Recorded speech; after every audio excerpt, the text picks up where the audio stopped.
One of the pillars that's as equally important to a men's foundation is the pillar of persona. And this pillar is all about trying to decipher who's the real man that shows up in life. You know, I always tell individuals that I work with, you take you wherever you go. And wherever you are, there you are. And so it's important for us to reflect on understanding the power of awareness and reflection. To know that everywhere we go, there we are, is significant because it reminds us of intentionality and showing up not only in life, but in relationships, how we treat people, how we treat ourselves, how we incorporate the faith that we have in God in the different conversations that we have. Sometimes we compartmentalize and we leave the persona that pursues God at church, or we reserve the persona that says that we are men of God, and we just wait for the next men's breakfast or the next gathering of legacy-minded men. And that's not being true to ourselves.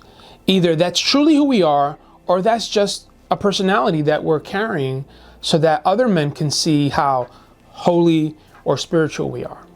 That's not going to cut it. We need to be real.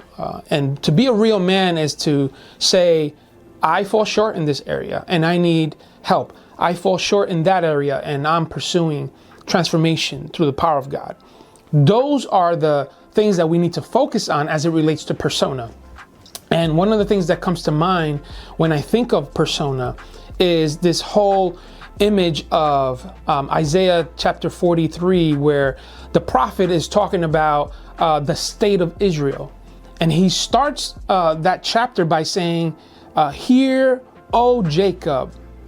And then he says, "Hear, O Israel." He makes a distinction of kind of like the before and after, because Jacob is Israel, but yet he's mentioning both individuals by name. And I think that's significant because it also speaks to our, transformation or metamorphosis. You know, it's the whole caterpillar becoming a butterfly. It's two different insects, but yet it's the same thing, right? And so there's an individual that we have to come to terms with that needs Jesus and then lives for Jesus. There's a before and after.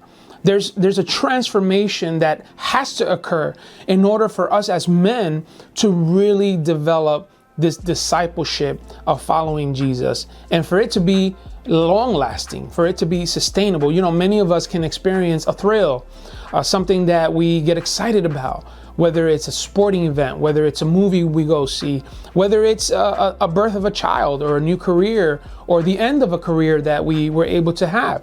Those are events. Those are things that we can celebrate. We can cheer and we can do all the things that come with those big events. But following Jesus is not an event. Following Jesus is an everyday lifestyle. And the persona is key because just like Jacob became Israel, and also in the New Testament, Simon became Peter, there's an importance that has to happen there. And it is that transformative power of God. You see, when Jacob was younger in his days, he tricked his father, who was losing his vision, into getting the blessing that belonged to his older brother Esau. There were twins, but Esau was older. And the blessing of a Jewish boy came from the father before he passed to the oldest. And yet, because Esau was so focused on material things, he was a man of hunting and fishing, and all those things was what was priority for him. Jacob stole it right from under him. And he put on fake hair so that when his father would come and touch him, he would feel like he was his brother. And he stole the birthright right under Esau's nose. Now, Esau didn't really care, but his father Isaac did. And when he discovered that it was a lie, Esau wanted to kill Jacob. And so Jacob's name literally means deceiver, schemer, conniver. And so God had to get a hold of Jacob's heart. Fast forward, he worked for his uncle Laban. He was trying to get one of Laban's daughters as his wife. And now Laban tricks Jacob. For 7 years, Jacob had been working for the younger daughter. And when they go to consummate the marriage in the tent, he realizes that he got the older daughter and he was tricked. See, because we reap what we sow. And Jacob was sowing trick after trick after trick, lie after lie, scheme after scheme, and finally it caught up with him. You see, when we have a persona that is not what God has designed for us, we realize that it catches up to us. We sow lies, tricks, and now we have to reap. That's the law of sowing and reaping. Jacob experienced that, and God had to get a hold of him. And one day, Jacob is dreaming, and he realizes that there's an angel that's visiting him. And now he awakens of this dream, and it's actually really happening. Jacob wrestles with the angel of the Lord. And there, he says, I'm not letting you go until you bless me.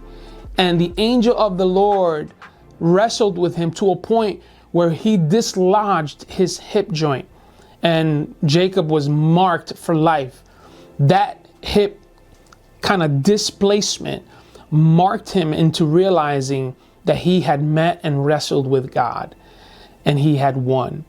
And from that moment on, God said, your name will no longer be Jacob, but Israel, father of many nations. You see, when we stop running from the things that we fear, the things that we think is our identity, our past, the things that we used to do, God says, I have a persona that I want to give you. And that persona is in the person of Jesus Christ. It's a new creation. It's a transformative side of who we are. That old has gone. The new is now.